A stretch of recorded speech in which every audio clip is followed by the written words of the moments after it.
Bueno, buenos días Buenos días, Jorge. de nuevo. Y nada, gracias por concederme la entrevista.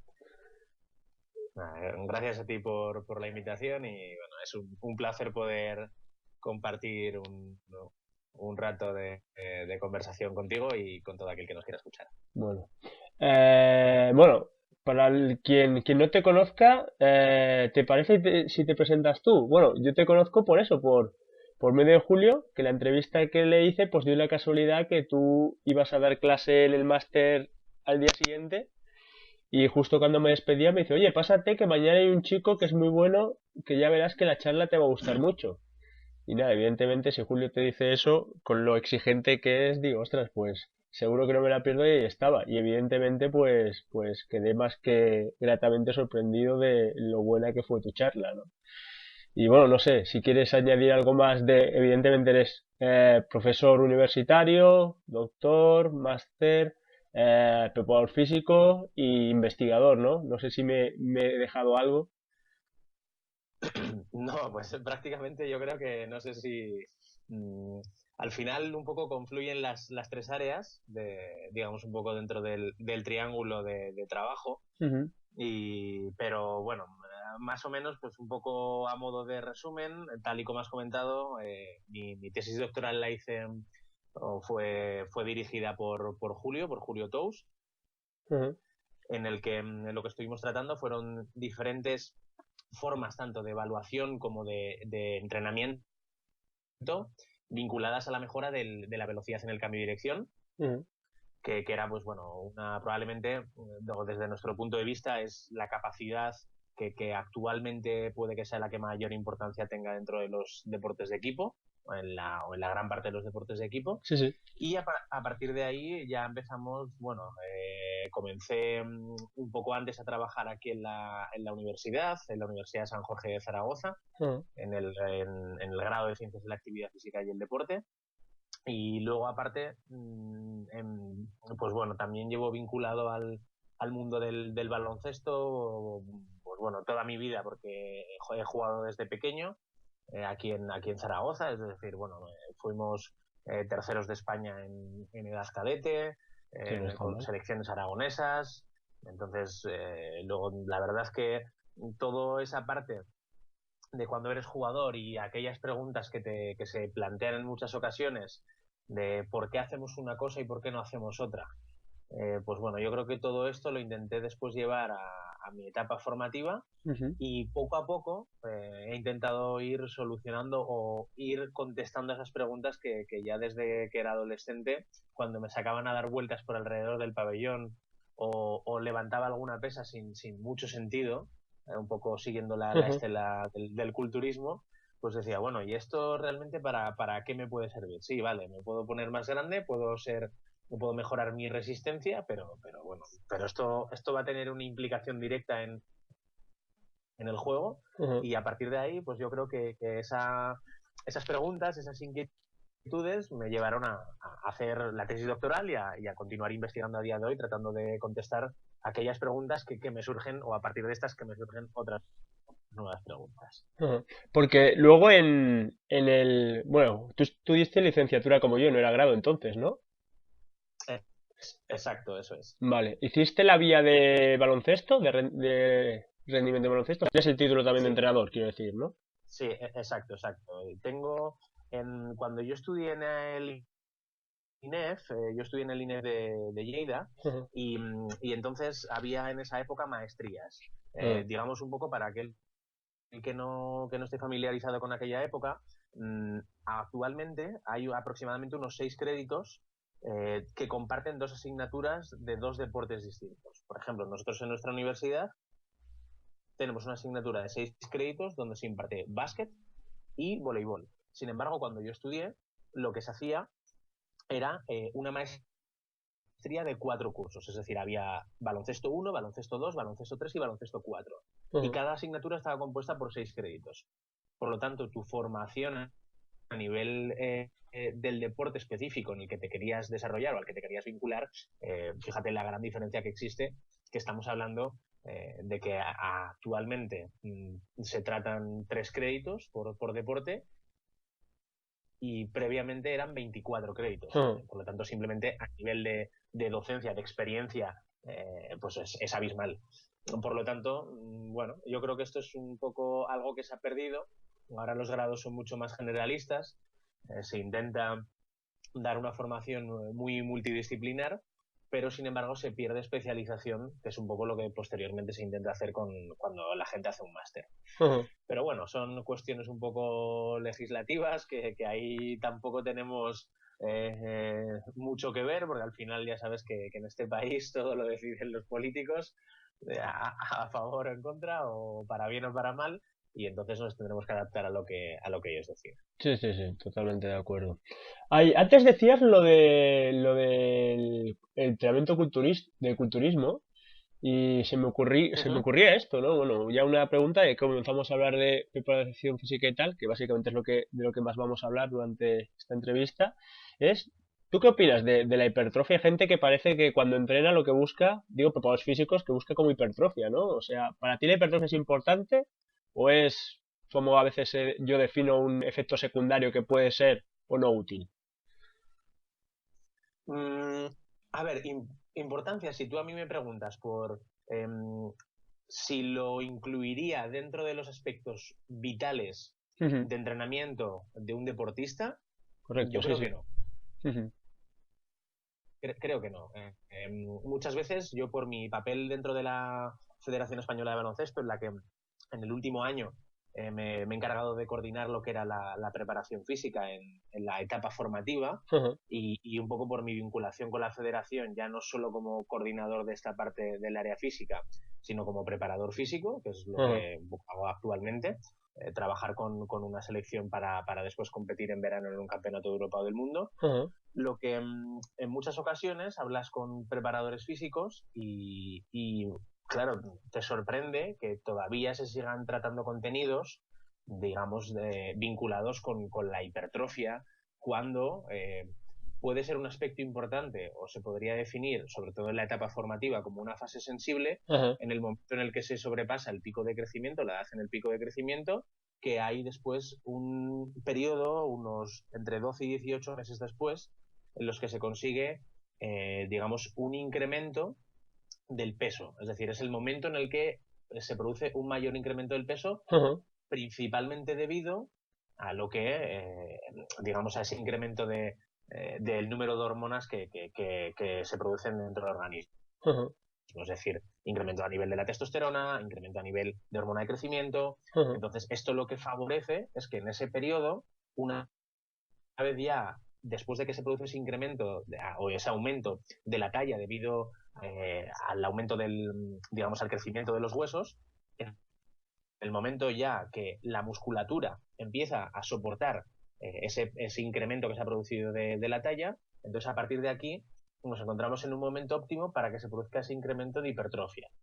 Claro, el problema con el que nos encontramos con la hipertrofia es si tú lo que estás buscando es mejorar la velocidad de un jugador o que Ujú. salte más alto o que sea capaz de soportar la fatiga a lo largo de un partido, que Ujú. después hablaremos un poco sobre esto, yo creo que tiene que ser, digamos, la hipertrofia una consecuencia de tu entrenamiento. Ujú. Entonces, si tú planteas un entrenamiento en el que se produce una mejora de la velocidad o una mejora del cambio de dirección que vienen vinculadas a una mejora de la fuerza y esa mejora de la fuerza tiene un efecto, como bien decías antes, secundario, que va a producir un incremento, no a nivel sarcoplasmático, que es un poco lo que el culturismo está buscando, es decir, que se produzca ese incremento a nivel del sarcoplasma, Ujú. que se produzca un efecto principalmente estético, pero a su vez en muchas ocasiones no funcional. Entonces lo que vamos a tratar es de que se produzca un efecto principalmente a nivel de incremento del número de sarcómeros, Ujú. que ahí sí que va a haber, digamos, una relación prácticamente lineal y directa con ese incremento de la fuerza y entonces se producirá, digamos, ese conjunto de adaptaciones a nivel de la mejora tanto de hipertrofia como a nivel de la mejora de esa capacidad que intentábamos buscar. Por lo tanto, tendremos jugadores más fuertes y a su vez más rápidos. Ujú. Pero a mí lo que no me sirve es tener un jugador que sí que tiene que mejorar su masa muscular, pero que esa mejora de masa muscular tiene una implicación negativa de pérdida de velocidad o de pérdida, digamos, de habilidades funcionales del propio deporte. Sí, sí, totalmente. Esto yo me acuerdo, supongo que como yo lo habrás leído, el libro aquel de la fuerza muscular de Carmelo Bosco, que ya en la época ya decía algo similar, ¿no? Que todo ese músculo eh, tipo culturista, que si no se contrae cuando realizas una acción, acaba siendo una carga, ¿no? Que tienes que mover, ¿no? Entonces, bueno, supongo que es lo que no buscamos, ¿no? Los preparados físicos, como bien dices. Exacto. Ya que estamos, si quieres, cambiamos de deporte similar. Sabes que ahora también está viniendo un poquito la moda del powerlifting aquí a España y hay muchos que también, pues eso, muchos preparados físicos o gente que te dice que los mejores, o la base de la preparación física tiene que ser la sentadilla, el peso muerto, el press banca y, por ejemplo, las dominadas, ¿no? Evidentemente bipodal. Cuando te dicen esto, qué opinas? Bueno, a ver, Hablamos de deportes de yo creo equipo, ¿eh? que sí, para deportes de equipo, por supuesto. Como bien dices, al final, probablemente ese arraigo que tenemos del culturismo del siglo XX, nos hemos encontrado con que al final, en la primera etapa de auge de la preparación física en los deportes de equipo, que pues ya sabes se produce en los años 90, finales de los años 80, principios de los 90, en toda esa época, en lo que se basaba todo, digamos, toda la preparación física era en métodos que se habían utilizado de entrenamiento de las capacidades físicas, o sea, o de la condición física, en el atletismo. Entonces, digamos que la utilización de ejercicios multiarticulares generales, como puede ser un peso muerto en la sentadilla, se intentaron trasladar a lo que era el deporte de equipo. Entonces, claro, el gran inconveniente que puede surgir aquí es, yo creo que no es algo que tendríamos que rechazar, porque creo que puede ser un ejercicio interesante utilizar, pero siempre, y un poco como siempre digo a mis alumnos, es ¿cuál es tu objetivo? Correcto. Entonces, si tú lo que pretendes es una mejora general de la fuerza, la sentadilla, la prensa de piernas o el peso muerto pueden ser ejercicios que sean realmente útiles para ese objetivo.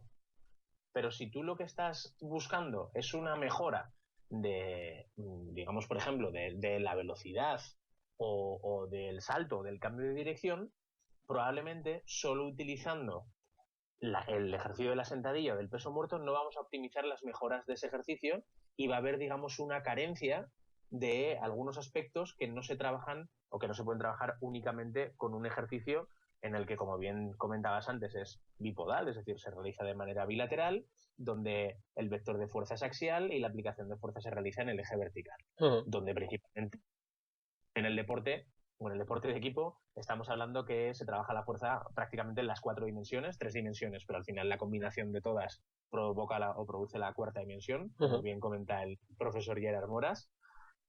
Y entonces lo que tenemos que tratar es de trabajar tanto en el plano sagital, digamos un poco movimientos que podamos desplazarnos hacia adelante y hacia detrás, en el plano frontal y en el plano transversal. Entonces, esos movimientos, tanto hacia adelante, hacia detrás, como hacia la derecha y hacia la izquierda, o con un movimiento rotacional o con un vector de fuerza rotacional, son los que nos van a permitir poder adaptarnos a la realidad del deporte.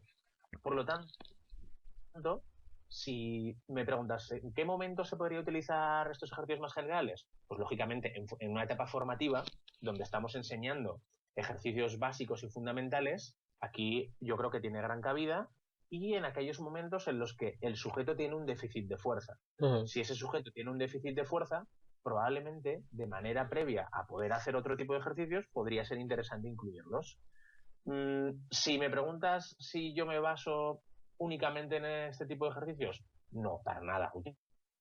Utilizo o donde yo creo que al final la variedad en el deporte de equipo va a ser fundamental, pero siempre con una progresión lógica. Sí, sí. Bueno, esta era la siguiente pregunta, ¿no? Es pregunta un poco cabrona, entre comillas, que es esto, ¿no? La progresión del entrenamiento, entonces, no es ir jugando solo con el volumen y la intensidad, utilizando más o menos los mismos ejercicios, ¿no? Sino que lo que buscas es unas progresiones, no solamente a nivel de volumen e intensidad, sino en la realización del Exacto. ejercicio buscando más especificidad, ¿no?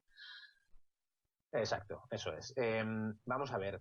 Yo principalmente en lo que me baso eso es la idea de Gerard Moras de los niveles de aproximación, en el que plantea 5 niveles, o desde un nivel 0 hasta un nivel 5, donde plantea un ejercicio, o como planteaba el profesor Seirulo, de ejercicios generales hacia ejercicios específicos, pero que siempre lo que o se vaya a plantear en el trabajo de pista que esté buscando el entrenador, esto tenga una relación directa con lo que el jugador está entrenando a nivel de su condición física. Por lo tanto, si nosotros planteáramos, y aquí es donde en la pregunta anterior entraría, digamos, en la utilización de la sentadilla, yo lo que trato es de buscar ejercicios donde se vaya de ejecuciones dentro del trabajo de fuerza a una velocidad más baja, que no significa que la velocidad de ejecución del ejercicio sea baja, sino que ya se va a realizar a una velocidad alta, pero la progresión va a ir hacia velocidades mucho más altas porque la carga externa que estamos utilizando cada vez va a ir disminuyendo. Por lo tanto, pasaremos, por ejemplo, de hacer un trabajo como una sentadilla con la carga que determinemos. La carga habitualmente que se suele utilizar es la carga que optimiza la potencia, aunque actualmente ya estamos encontrando diferentes vertientes del entrenamiento donde, por ejemplo, analizando el perfil fuerza-velocidad, planteando por Pierre Samocino y Jean-Benoît Mogan, lo que tratan de plantear es que un jugador, si quiere mejorar su salto vertical o su velocidad, tendrá que entrenar el componente que tenga debilitado, es decir, el déficit a nivel de fuerza o a nivel de velocidad. Y eso orientará en la parte del trabajo general de fuerza si tengo que utilizar cargas de entrenamiento más altas o cargas de entrenamiento más bajas.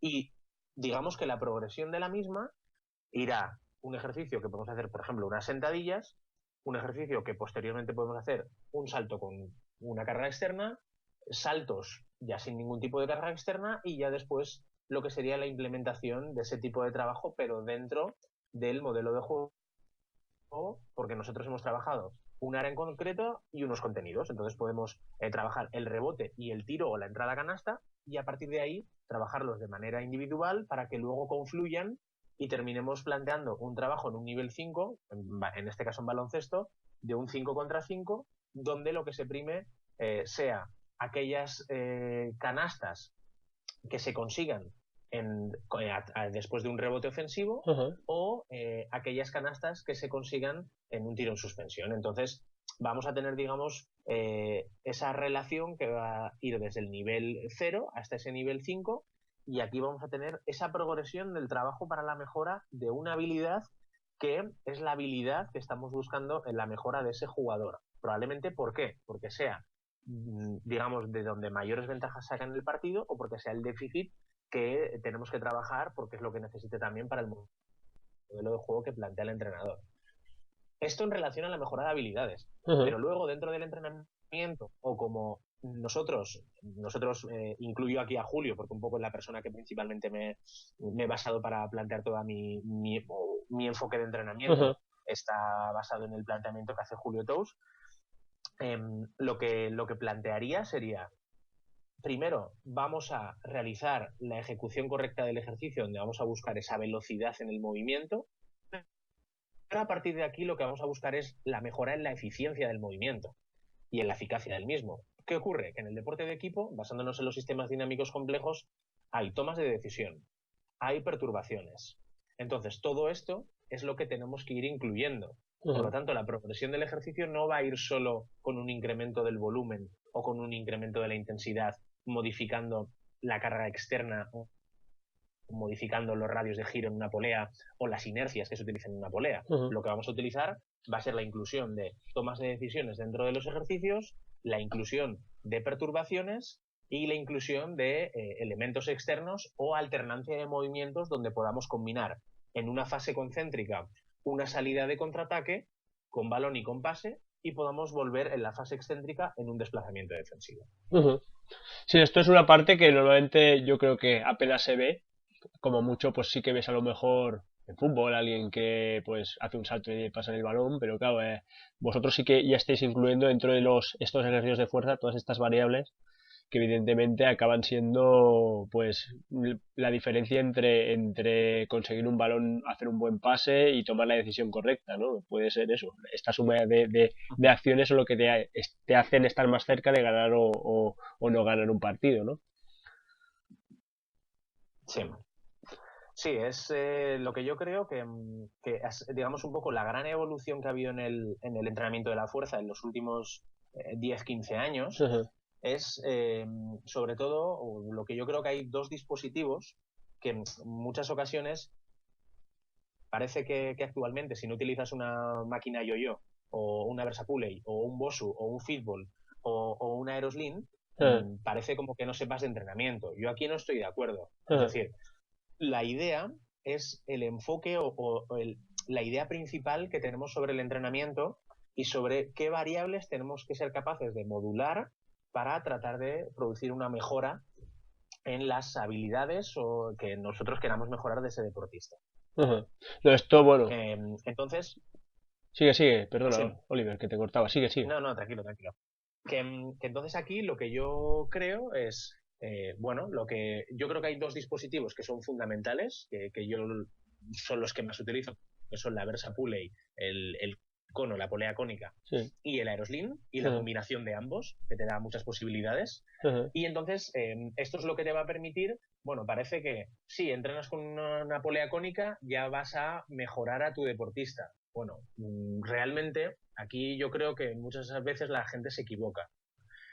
Se equivoca por una simple cuestión. Una, porque realmente mucha gente no sabe cómo progresar con ese ejercicio o con la carga de entrenamiento de ese planteamiento que se hace. Porque muchas veces la gente te pregunta, bueno, ¿y aquí cómo controlas la carga? Lógicamente, en una polea cónica no es lo mismo que con una barra y con unos discos, porque aquí lo que tienes son normalmente 16 pesos de 16 inercias, y entonces esas inercias tú las vas modificando en función de si quieres producir un efecto de mayor velocidad o mayor fuerza, y aparte puedes modificar también lo que es el radio de giro dentro de lo que sería digamos, dónde se va a producir el diferente momento de inercia. Sí. Entonces, según dónde se vaya enrollando el cono, cuanto mayor sea el radio de giro, menor va a ser el diámetro donde se enrolla el cono y por lo tanto mayor resistencia habrá que vencer. Y aquí con estos dos aspectos podríamos modificar la carga. Pero claro, lo interesante de todo esto, aparte de esa modificación de la carga, es desde dónde se produce lo que es la tensión a nivel del ejercicio. Es decir, como tú te vas a colocar un chaleco para hacer un movimiento, que es lo que nosotros defendemos, es decir, es la metodología de entrenamiento basada en movimientos más que en músculos, que es un poco ese arraigo del culturismo que venimos trayendo, como vengo diciendo a lo largo de la entrevista. Entonces, si a ti, por ejemplo, tú estás trabajando donde en la tensión o el tirón se va a producir de manera que el movimiento se produzca en diagonal o que sea horizontal, el movimiento va a ser totalmente distinto. Por ello, también va a ser muy importante tener controladas estas variables, el número de poleas transmisoras que estás utilizando, y entonces a partir de aquí tienes una variedad infinita de ejercicios. ¿Dónde yo creo que está la clave? Para mí en el entrenamiento yo tengo dos objetivos. Uno, mejorar la resistencia a la potencia o la mejora de la velocidad y a su vez mantener esa velocidad a lo largo del tiempo en una misma acción o mantener esa velocidad a lo largo del partido, que es lo que se denominaría como repeated power ability, la capacidad de repetir potencia. Y por otro lado, un entrenamiento donde lo que busco es la fluctuación, es decir, que el sujeto no realice la misma repetición en cada ocasión, es decir, que tenga muchas dificultades para poder volver a reproducir el patrón motor que yo le estoy introduciendo. ¿Para qué buscamos esto? Pues principalmente por un aspecto relacionado con la neurociencia. La neurociencia lo que nos aporta es, si tú realizas un ejercicio y al principio lo desconoces, es decir, no estás familiarizado con él, lo que se va a producir es una activación a nivel de la corteza motora primaria. Esta corteza motora primaria es el principal desencadenante de que se active el factor neurotrófico derivado del cerebro. Que esto lo que va a permitir es que esa actividad cortical que se produce cuando tú estás aprendiendo algo te permite mejorar la interrelación neuronal, es decir, la plasticidad del cerebro. Ujú. Y junto con esa huella que vamos realizando, con esa variedad de actividades, ese cajón de armario que le denomina Paco Seirulo, lo que vamos a producir es que vamos a ser capaces de interpretar una situación que, aunque no hayamos reproducido con el entrenamiento la misma situación, vamos a ser capaces de identificarla y anticiparnos, es decir, esa capacidad de feed forward para ser capaces de minimizar el riesgo de lesión. Por lo tanto, al final vemos que no solo hablamos de volumen o no solo hablamos de intensidad, sino que hablamos de volumen y hablamos de intensidad, pero hablamos de muchas otras variables que forman parte de lo que sería el deporte de equipo. Sí, sí, al final, bueno, yo lo veo como un aprendizaje y una adaptación al movimiento. O sea, lo que buscamos es que la gente, Exacto. ante cualquier situación, se mueva de la manera lo más eficiente posible, ¿no? Y que yo Uh-huh. creo que es el problema cuando yo veo, sabes que doy cursos de cónicas y me pongo en YouTube a ver a la gente entrenando con cónicas, pues lo que menos hacen es generar patrones de movimiento útiles, ¿no? Sino más bien hacen cosas un poco raras, ¿no? O sea, Sí. entonces la cónica, yo lo que siempre digo es que entre comillas es como un Fórmula 1 que si no sabes conducir no puedes montarte ahí a comenzar a moverlo Exacto. y menos con lo que decías, con 8 piezas y poniendo la máxima el máximo momento de inercia con ella, porque la gente se piensa que más es mejor y evidentemente siempre más no es mejor, ¿no? Supongo que estás de acuerdo. Exacto. Mira, Totalmente de acuerdo. ya que estamos con la cónica, estaba yo aquí con un debate, no sé si vas a compartir aquí mi idea o no, que es la de que me parece, personalmente me parece que no es correcto llamar a las cónicas, sobre todo las yo no lo tengo tan claro, el nombre este que a nivel científico sería más la pregunta, se llama isoinercial, dado que la cuerda se va enrollando, con lo cual el momento de inercia va variando, ¿no? Pero sin embargo sí que Sí. se publica como isoinercial, ¿no? Y digo, ostras, Julio, que sabes que es súper maniático con las palabras, que por ejemplo por percepción dice que no es correcto, si miras en el libro suyo también te dice pues eso, y Gerard Moras también, que pliometría no es correcto, sería fea, etcétera. Sí. Pues eso, no sé si están de acuerdo con el que se le llame isoinercial o al final es una palabra que mira, no sé, como todo el mundo la ha cogido, pues al final la damos por válida. No sé cuál es tu opinión, dado que has investigado sobre todo sobre este tema y has hecho publicaciones a nivel internacional. Bueno, a ver, si nos basamos en el término, en el concepto, eh, a través de lo que sería la Real Lengua de la Academia Española, en el diccionario, al final lo que nos vamos a encontrar es que ISO es igual e inercial es que, digamos, la palabra significaría que en todo el recorrido, es decir, tanto en fase concéntrica como en la fase excéntrica, digamos que se mantendría el mismo nivel de inercia. Tal y como dices, en una polea cónica, cuando nosotros estamos venciendo la resistencia, o se van produciendo diferentes momentos de inercia. Entonces, ¿de dónde viene el concepto? El concepto principalmente viene de que, como bien sabrás, el desarrollo de estas máquinas con volantes de inercia, como eran las máquinas yo-yo, se diseñaron para, digamos, en una oferta que sacó a concurso la NASA, debido a que se producía esa pérdida de masa muscular en el espacio, debido a la ingravidez, a que no hay gravedad, y por lo tanto no podían entrenar la fuerza, y esa pérdida de masa muscular lo que conllevaba era que al final había una mayor pérdida de fuerza, una mayor fatiga, y las, digamos, misiones que se realizaban en el espacio en muchas ocasiones no se podían llevar a cabo o no eran tan eficientes debido a esa, digamos, pérdida un poco de condición física, entre comillas.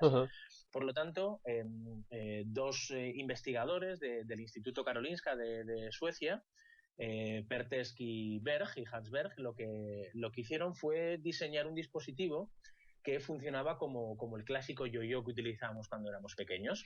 Es decir, a través de un volante de inercia, lo que conseguían era que toda aquella fuerza que nosotros producíamos en la fase concéntrica también participara o se produjera en la fase excéntrica. Fíjate, digamos, la dicotomía que surge aquí en que estamos hablando que el dispositivo es isoinercial, está publicado en la literatura científica, yo no le llamo ni isoinercial ni inercial, y por otro lado hablamos de dispositivos que generan sobrecarga excéntrica. Es decir, estamos hablando de lo mismo, pero además de manera contraproducente. Porque sobrecarga excéntrica, estamos hablando que va a haber mayor, digamos, o sea, mayor inercia, va a aparecer en la fase excéntrica que en la fase concéntrica. Y sin embargo, conceptualmente se le llama isoinercial, misma inercia en ambos momentos. Claro, aquí realmente, como bien comentabas antes, con los drop jumps que se habla que es trabajo pliométrico, cuando la pliometría, si nos vamos al diccionario de la Real Academia Española, nos encontramos con que pliometría consiste en un movimiento que se produce cuando se elonga la musculatura, es decir, sería la fase excéntrica de un movimiento, o a nivel propioceptivo, la estimulación propioceptiva no es el típico trabajo que estamos acostumbrados a ver, sino que ese tipo de trabajo es trabajo sensoriomotor. Correcto. Por lo tanto, hay una, digamos, hay una gran equivocación a nivel terminológico en utilizar un concepto, utilizar otro, cuando realmente, probablemente, ambos conceptos, isoinercial e inercial, sean incorrectos. A pesar de que, cuando tú hablas con la gente, yo el año pasado estuve en un congreso en Sevilla, en una mesa redonda tratando este tema, y ambos conceptos se aceptaban. Uno de ellos, bueno, el que era Marco Pozzo, que es, como bien sabes, es el diseñador de Smart Coach. Y entonces Marco lo que venía a comentar es que hay un momento en estas máquinas yo-yo que hay, digamos, el volante de inercia genera una determinada inercia, pero la estructura de la máquina yo-yo y de la leg curl lo que producen es un momento una inercia parásita. Es decir, hay en un momento en el que, digamos, no se va a producir, digamos, resistencia. Simplemente por el brazo de palanca que existe. Entonces, claro, realmente lo podemos llamar isoinercial, inercial. Sí, está publicado de esta forma. Los primeros que le llamaron isoinercial fueron, como bien he dicho antes, Hansberg y Pertesk. ¿Qué es el término correcto? Pues probablemente no. Yo lo preferiría llamar, como bien se llama, polea cónica, o si no, dispositivos que funcionan con volantes de inercia. Sí, yo también me parece lo más correcto. Bueno, yo es que, claro, me puse a hablar con Pau Yes, que no es Mario Pozzo, pero más o menos es lo mismo, porque hace lo mismo con ChronoJam. Y claro, él me decía que isoinercial o inercial acaba siendo cualquier cosa. O sea, un balón medicinal es isoinercial, ¿sabes? Porque es la misma masa, Claro. y entonces tú cuando la tiras, pues como la masa no varía, pues acaba siendo inercial igualmente, ¿sabes? Con lo cual, y de hecho, Exacto. también hay publicaciones que os estuve mirando ayer, donde hablan de entrenamiento isoinercial clásico, y lo comparan con un entrenamiento con sobrecarga excéntrica, pero es eso, es pues hacer una prensa o hacer cualquier tipo de ejercicio. Al final, una cosa que no es inercial es aquella que cuando tú dejas de hacer el movimiento se para en seco. Y eso, pues bueno, en entrenamiento creo que no sucede con ningún tipo de aparato, ¿no? Pero bueno, más que nada quería, como tú ya he comentado, has publicado y creo que vas a seguir publicando, o al menos es lo que espero, artículos sobre cónicas.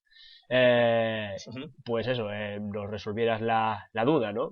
Además eso, también te quiero felicitar porque también yo a nivel personal pues también me cansa un poco siempre que la gente utilice estas máquinas que son tan cerradas y claro, sí que van muy bien para investigar porque el mismo gesto lo va repitiendo, pero claro, luego a nivel de preparación física para mí no es válido, no es la mejor opción, digamos, no es que no sea válido, perdón. O sea, que hay otras opciones, como pueda ser lo que estábamos comentando antes, una cónica donde tú puedes hacer variaciones y te tienes que adaptar tu movimiento a la máquina. Y es algo que, bueno, que espero que cada vez vayan saliendo más artículos, ¿no? Porque luego pasa eso, que no, es que este ejercicio va súper bien, bueno, y el otro no sabemos, o sea, pero no sabemos si es mejor que un ejercicio donde hay estos gestos o estos movimientos más específicos, porque claro, es que la gente no lo investiga, ¿no? Entonces, pues bueno, no sé si es también una de las cosas por la que tú has comenzado a investigar con Cónica y tal, ¿no? Porque supongo que también veías que en la literatura había una falta de estudios sobre este tema, ¿no? Sí, mira, a ver, yo lo que creo es que el gran problema, el de la investigación, es la carencia que existe, a pesar de un poco de lo que establecen los americanos en el Journal of Strength, del bridging the gap, es decir, de un poco tratar de unificar la ciencia con el campo, pero siempre, a pesar de que intentemos simular esas situaciones, siempre va a haber un vacío entre ambas. Porque lo que está con la investigación, el método científico ya no solo el método científico, sino todo lo que conlleva, es, digamos, el análisis de una situación controlada y cerrada. Cuando el deporte de equipo es totalmente lo contrario. Entonces, lo que tratamos es de, poco a poco, ir poniendo pequeñas piezas en el puzzle para ir tratando de ver si realmente nuestro planteamiento del entrenamiento, que difiere del deporte individual, si realmente responde a las demandas que nosotros pretendemos, digamos, optimizar. Entonces, de esta forma, lo que vamos, o uno de mis planteamientos era, todo el mundo hablaba, bueno, el trabajo con las máquinas o con los dispositivos de inercia, con volantes de inercia, como las yo-yo, las poleas cónicas, solo sirve para la prevención de lesión. O para minimizar el riesgo de lesión, mejor dicho. Entonces, yo creo que aquí es un planteamiento un poco absurdo.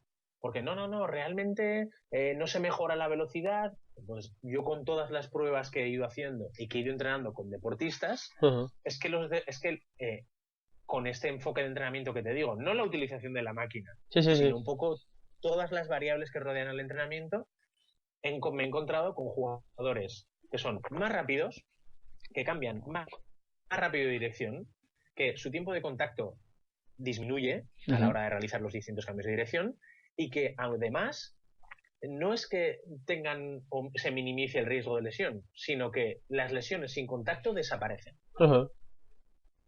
Entonces, claro, esto te estoy hablando ya no solo con mis equipos, que con los equipos pues al final, pues bueno, el trabajo cuando te encargas de muchos jugadores no es lo mismo que si trabajaras con un jugador de manera individual, pero además aquí en Zaragoza entreno varios jugadores de fútbol profesional que venían con problemas de lesiones y que me he encontrado con unas mejoras abismales tanto a nivel de mejora de rendimiento como a nivel de minimizar el riesgo de lesión. Entonces, yo creo bueno, que la investigación lo que nos va es ayudando a soportar digamos, ese enfoque de entrenamiento que tenemos y que realmente, pues bueno, que al final veamos que estos dispositivos bien utilizados también nos sirven para poder mejorar el rendimiento. Vale, perfecto. Sí, bueno, evidentemente coincides con lo que ella me dijo Julio hace un año más o menos cuando lo entrevisté, donde eso, si haces un buen entrenamiento ya estás preveniendo lesiones, no hace falta que inviertas tiempo solamente en prevenir lesiones, podríamos decir, ¿no? Exacto. Dime. Sí, yo creo que aquí hay que tener un aspecto muy en cuenta y es que no nos tenemos que olvidar que realmente de manera previa al entrenamiento basado en movimientos hay que preparar a las estructuras de nuestro cuerpo para que soporten las demandas tan agresivas que exigen los movimientos, sobre todo los rotacionales. Entonces, de manera previa, no se le tiene que olvidar a nadie que tendríamos que hacer un trabajo de preparación de estructuras y donde esa preparación de estructuras estuviera basada tanto a nivel muscular como a nivel de estructuras pasivas, ligamentos, tendones, fascias, etcétera, etcétera. Entonces, esta parte previa va a ser muy importante antes de la realización de ese trabajo basado en los movimientos. Sí, totalmente correcto. O sea, bueno, totalmente de acuerdo, perdona, que parece que te estoy corrigiendo. ¿Qué te iba a decir? Que son gafes de ser profe, como bien ya sabes. Pregunta, porque mucha gente me hace, ¿no? Oye, mira, la cónica es muy cara y tengo muchos jugadores y no puedo tenerla. ¿Qué aconsejas? Supongo que es una pregunta a lo mejor a ti también te hacen. Para sustituirla, ¿crees que se puede sustituir de alguna manera con otro tipo de aparato? ¿O cómo piensas que podría hacerlo alguien que no tuviera acceso a una cónica o algún tipo de máquina de volante inercial? Sinceramente no. Sinceramente no. Mucha gente me lo pregunta, me dice que, bueno, ¿con qué dispositivo lo podemos tratar de, digamos, de cambiar porque no podemos o no tenemos acceso para poder comprarnos una polea cónica? Pues es que realmente utilizar los elásticos o digamos diferentes variantes que la gente puede pensar que se puede asemejar ese trabajo con el de la polea cónica, yo creo que no existe alternativa. Incluso dentro del diseño de las poleas cónicas, como bien sabrás ya, después de la Versa Pulei original, Sí, ha sí. habido cientos, o no cientos, pero unas cuantas empresas Sí, sí. que han intentado plasmar lo que es el diseño de la Versa Pulei, y sinceramente no he encontrado prácticamente ninguna, solo alguna, pero bueno, no voy a hablar tampoco de Sí, marcas, sí. porque creo que hasta el final, pues bueno, ya sabes que es preferible no hablar. Ah, Y solo he encontrado, aparte de la Versa Pulei original, otras Versa Pulei hechas o diseñadas por otras personas, pero bueno, que en este caso la persona que la ha desarrollado trabajaba para Versa Pulei y para ajá, Yoyo.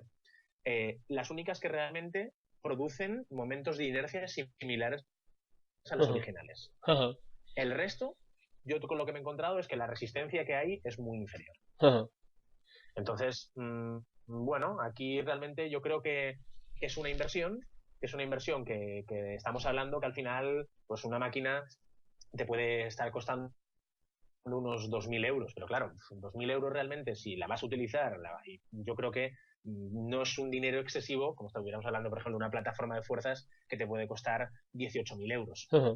Que aquí ya estamos hablando de otra cosa totalmente Sí, sí, aún más diferente. como tenía Julio, ¿no? El Muscle Lab costaba un dineral aquello, sí. El Muscle Lab original que costaba también mucho dinero, exacto. Ajá. Eso es. Em, Te iba a preguntar, bueno, sí, hablando de la Versapulle original, sí, el problema que tenía, yo creo que sí que se han hecho algunas mejoras por el tema este de que la Versapulle original acababa desgastadísima por, como sabes, aquello que le ponían creo como lija y otra serie de cosas como que Sí, tenías que cambiar las piezas con una llave Allen y tal. Y bueno, sí que es verdad que hay cosas que han mejorado, sí, pero como bien dices, la inercia, que es lo más importante de la máquina, a veces no se consigue de la manera más adecuada, ¿no? exacto. Bueno, pues malas noticias para los que quieran sustituir la cónica prototipo aparato. Pasamos a la siguiente pregunta, venga. Aunque yo creo que más o menos ya la has resuelto, pero bueno, pues si quieres añadirle algo, como probador físico, ¿cuál sería tu mayor objetivo? O sea, ¿qué sería lo que si te dijera, mira, lo que primero que tengo que conseguir sin duda es esto? Pues a ver, yo creo que al final, como preparador físico tenemos dos objetivos, pero que al final tienen una, digamos, están interrelacionados y están Ujú, en la misma moneda. Y es, por un lado, minimizar ese riesgo de lesión ujú, que se produce en el propio deporte, pero es que esa minimización del riesgo de lesión lo que nos va a llevar va a ser a una mejora del rendimiento. ujú, Simplemente, en primer lugar, por una cuestión de horas de entrenamiento, si tenemos más horas de entrenamiento, tenemos más posibilidades para mejorar nuestro propio rendimiento, y luego, por otro lado, porque creo que el entrenamiento de prevención de lesiones, como se le llama actualmente, ujú, o la mejora del rendimiento, dentro de esa progresión lógica, no son diferentes, ujú. Sí, sí. sino que van unidos de la mano. Entonces, diferenciar entre un tipo de entrenamiento u otro, bueno, pues realmente yo creo que no es adecuado. Ujú. Sí, sí. Lo que hay que tener en cuenta es que probablemente de lo que teníamos, o de lo que deberíamos de hablar, es de que hay algún tipo de trabajo que lo que va a favorecer es el cambio de la estructura. Es decir, Ujú, una modificación a nivel del tendón o una modificación a nivel de la estructura del ujú, músculo. Entonces, en este caso, es lo que se le llama trabajo preventivo, por ejemplo, un trabajo en la clásica Yo-Yo Leg Curl, ya un poco estudio pionero de Asling, donde veía que se reducía el número de lesiones con respecto a no hacer un trabajo en esta Yo-Yo Leg Curl. ujú, Bien, es interesante, lo que pasa que eso en una primera parte, como bien he dicho antes, estructural, es ujú. perfecto. El problema es, como lo que hablamos un poco con, digamos, la plaga de lesiones que se produce en el fútbol y en el atletismo, de Sí, las sí. lesiones de la cadena posterior. Y aquí lo que estamos hablando es, la gente habla, sí, sí, bueno, haciendo un Nordic hamstrings o haciendo el trabajo con la leg curl o una patada de isquios Sí, sí. o, por ejemplo, el trabajo en el tirante muscular para la cadena, vamos a prevenir la lesión de la musculatura isquiotibial. Ujú, Cuando tenemos que tener en cuenta que el complejo de la cadena la cadena posterior es un conjunto de músculos que se interrelacionan, donde tenemos cabeza larga del bíceps femoral, cabeza corta, gracilis, semitendinoso, semimembranoso, y que, dependiendo del ejercicio que planteemos, vamos a incidir más en una zona o en otra. Ujú. Y por último, no hay que olvidarse que el jugador se lesiona corriendo y además corriendo a altas velocidades. Ujú. Por lo tanto, solo hacer este tipo de trabajo sin la continuación del propio entrenamiento, probablemente realizando carreras a alta velocidad, a pesar de que también tiene que haber otro tipo de trabajo como nexo de unión entre ambos, digamos, contenidos o ambos tipos de ejercicios, Ujú. lo que plantearíamos es, ¿ese sprint lineal es para mejorar el rendimiento o para minimizar el riesgo de lesión? Y al final es que estamos hablando de lo mismo. Ujú. Es decir, un jugador que probablemente tenga una cadena posterior más fuerte, como ya ha habido un estudio de Ravita en el Scandinavian Journal of Sports Medicine, lo que hablaba era que aquellos ejercicios que nos ayudan o que, digamos, favorecen el trabajo de la extensión de la cadera, lo que van a ayudar es a la mejora de la resultante de la fuerza en la aplicación de la fuerza horizontal cuando nosotros nos desplazamos. Ujú. Por lo tanto, vamos a ser capaces de que la fuerza que aplicamos vaya en la dirección que nosotros deseamos. Correcto. Por lo tanto, fíjate que estamos hablando de un ejercicio como podría ser un hip thrust o un ejercicio donde estamos trabajando la extensión de la cadera, que hablaríamos de minimizar el riesgo de lesión, pero es que resulta que puede ser que si la combinación y la progresión de ejercicios es la adecuada, nos lleva a una mejora también del rendimiento. Ujú. Sí, esto lo decía yo, no sé si conoces a Mick Boyle.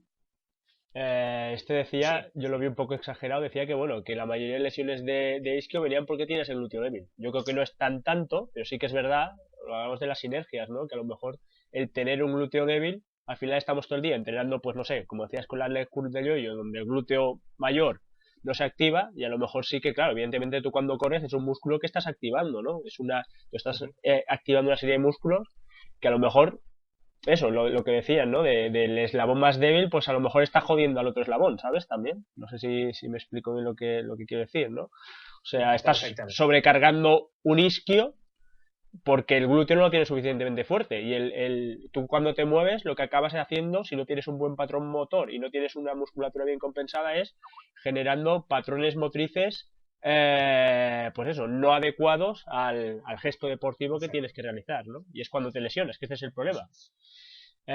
Vale, bueno, seguimos con otra pregunta. Venga, esta supongo que más o menos ya sé lo que vas a decir, pero bueno, como el público no. Tú te dedicas básicamente al baloncesto, pero como bien has dicho, también haces cosas con futbolistas. ¿Tú crees que es muy diferente la preparación física entre los dos deportes? Evidentemente, de fuerza, ¿eh? No estamos hablando a nivel integrado, que evidentemente sí que es diferente, ¿no? En algunos Bueno, aspectos. No en todos tampoco, creo yo, pero bueno. bueno, dentro de la misma pregunta tenemos el sí y tenemos el no. La gran diferencia que existe entre ambos, desde mi punto de vista, es que de precisión, donde el que gana es el que más precisión tiene a lo largo del partido, y en el fútbol el que gana es el que comete menos errores. Entonces, dentro de esta idea de entrenamiento, desde mi punto de vista, no son tan diferentes, pero sí que es cierto que en el entrenamiento hay algunas de fuerza hay algunas diferencias.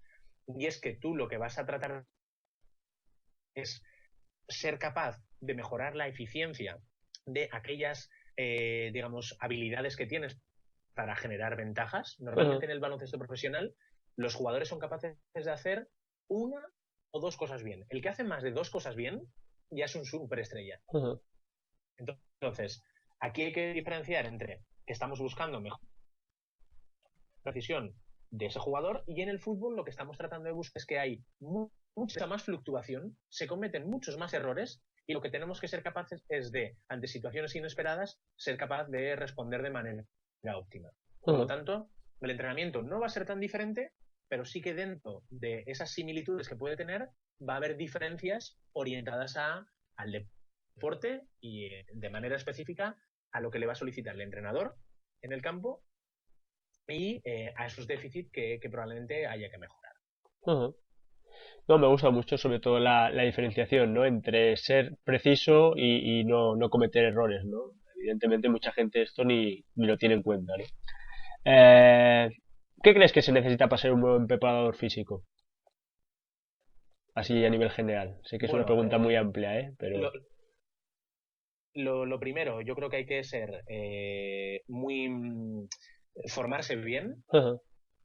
Entonces, primero de todo, en el grado, tener la suerte de tener buenos profesores en el grado, que esto en muchas ocasiones, bueno, pues depende un poco de tus circunstancias personales, de la ciudad en la que cursas la carrera. Sí, sí. Y luego, sobre todo, yo creo que es muy importante seleccionar un buen posgrado, es decir, hacer uno o dos másters que estén vinculados con tu área de especialización, en este caso con la preparación física. Ajá. Y aquí yo creo que hay varios másters que son muy interesantes, pero sobre todo, lo que yo creo que es importante y lo que a mí por lo menos me ha servido personalmente es intentar estar muy actualizado, leer mucho, ser muy crítico, muy autocrítico Ajá. con lo que haces, siempre tratar de plantear que todo aquello que hagas sepas para qué lo haces. Correcto. Entonces, yo muchas veces con lo positivo que han tenido las redes sociales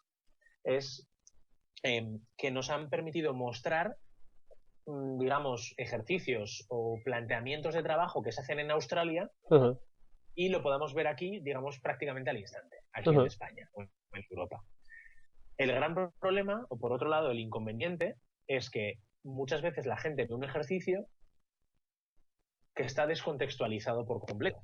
No Ajá. sabemos ni en qué proceso se encuentra el deportista, no sabemos en qué momento de la planificación se encuentra, entonces ese ejercicio que quizás a ese deportista le puede servir, puede ser que a nosotros no nos sirva según en el momento que nos encontremos o que estemos planteando ese ejercicio sin saber muy bien por qué lo hacemos. Entonces, yo creo que esa parte de saber diferenciar claramente el por qué utilizas un ejercicio y por qué no utilizas otro y para qué lo utilizas, es decir, responder a qué objetivo tengo, va a ser lo más importante que va a tener que tener un preparador físico. Ajá. Y a partir de ahí ser consecuente y sobre todo ser muy comprometido y muy responsable con el trabajo. Aparte de intentar siempre aprender cada día y tener en cuenta que lo que hace 10 años podría ser válido, actualmente pueda que haya otras formas de trabajo que sean más adecuadas o que se adapten mejor a la situación que tenemos a día de hoy del entrenamiento. Mira, esta era la siguiente pregunta. Pero eso, ¿cómo crees? ¿Te imaginas que puede ser la preparación física de aquí 10 años? Ya con esta ya cerramos. Mm, Sé que es difícil, Yo la creo pregunta, pero bueno. creo que el cambio va a ser a que va a ser totalmente individualizada, Ajá. sobre todo a nivel profesional. Ujú. Ya casi todos, o en el deporte americano Ujú. profesional, casi todos los jugadores tienen su propio preparador físico. Es Ajá. decir, dentro de la estructura hay diferentes preparadores físicos, pero es que además cada jugador tiene su preparador físico personal. Y yo creo que esto es muy interesante. Es decir, desde mi punto de vista, el preparador físico de equipo puede plantear tareas que estén relacionadas con lo que sería el modelo de juego del entrenador y la optimización del rendimiento colectivo desde un punto de vista condicional, a pesar de que yo creo que no se puede diferenciar, que al final va todo, digamos, Sí, sí. constantemente relacionado. Y por otro lado, el preparador físico personal que trate aquellos déficits y aquellos aspectos de mejora que necesita el jugador. Sí, sí, totalmente. Entonces, dentro de 10 años, bueno, van a cambiar, sí, pueden cambiar algunos aspectos de que esté todo monitorizado, las tecnologías nos permitan hacer una evaluación fiable y válida de manera además muy rápida, pero de la misma forma que esto sobre todo nos permita poder hacerlo de manera individual. Ajá. Entonces, yo creo que este aspecto va a ser fundamental que al final cada jugador tenga, digamos, un poco un menú totalmente adaptado a sus necesidades. ¿Qué es lo que se intenta hacer? El problema en muchas ocasiones yo creo que es la falta de recursos humanos, Sí, la sí. falta de profesionales que ayuden a poder optimizar ese rendimiento del jugador de manera individualizada y que el profesional que se encuentra en el campo, pues bueno, al final tenga que hacer un trabajo quizás en muchas ocasiones más general, a pesar de que yo esto es un aspecto que le digo siempre a mis alumnos, bueno, es que me pagan, no sé, 100 o 200 euros. Bueno, se empieza por ahí. Ajá. Si tú no eres desde el primer día comprometido y profesional con ese sueldo e intentas hacerlo lo mejor posible, no vas a aprender, porque al final en muchas ocasiones cuando estás en ese tipo de trabajos lo que te sirve es para aprender también, Ajá. y no vas a evolucionar. Por lo tanto, hay que tener en muchas ocasiones, poner en una balanza. ¿Me interesa ganar menos dinero, pero poder aprender, poder, digamos, plantear mi forma de trabajo y ver si es eficaz? O por otro lado, lo que quiero es ganar dinero. Ujú. Entonces, es, digamos, en muchas ocasiones una dicotomía que surge y que, y que ese dilema hay que tratar de solventarlo dependiendo de, por un lado, tus necesidades, que yo creo que al final eso es muy importante, y por otro lado, lo que quieras ser en esta vida. Ujú. Yo lo tenía muy claro y desde un primer punto eh, prefería ganar mucho menos dinero, Ujú. incluso, bueno, haciendo muchas cosas de manera totalmente altruista para que al fin eso me sirviera de aprendizaje constante. Ujú. Y ese aprendizaje que me llevará a poder optimizar o poder cada vez ir engranando esa maquinaria del proceso de entrenamiento que yo creo que es actualmente mi planteamiento, pues bueno, desde mi punto de vista y para mis jugadores y para el deporte en el que yo trabajo, creo que se adapta perfectamente a esas necesidades que tienen. Y bueno, yo creo que eso es un poco lo que te puedo contar relacionado con esto, a pesar de que, sobre todo, veremos que el paso más importante, aparte un poco de todo esto, es la utilización de la tecnología. Yo Ujú. creo que eso va a ser dentro de 10 años, la tecnología, aquella persona que no domine la tecnología tendrá dificultades de adaptarse a esos nuevos tiempos. Ujú. Pues nada, lo dejamos aquí, que sé que además tienes cosas que hacer. Y además te he robado una hora más o menos. Muchas gracias. Yo creo que todo lo que has contado es súper interesante. Va a ayudar a gente que ya se dedique a la preparación física. Va a ayudar a gente que esté estudiando. Con lo cual, pues nada, ya sabes que estamos montando la página de entrenador.es y espero que nos puedas, aunque sea un artículo al año, ayudar con más cosas de tu amplio conocimiento y sobre todo porque te explicas muy bien y se nota que eres profe y es muy fácil sacar cositas de cada cosa que nos cuentas. Bueno, muchas gracias a ti, Jorge, por la confianza, por la entrevista y ya sabes que, bueno, estoy a tu disposición siempre que lo necesites. Pues venga, muchas gracias, un abrazo. Un abrazo, Jorge.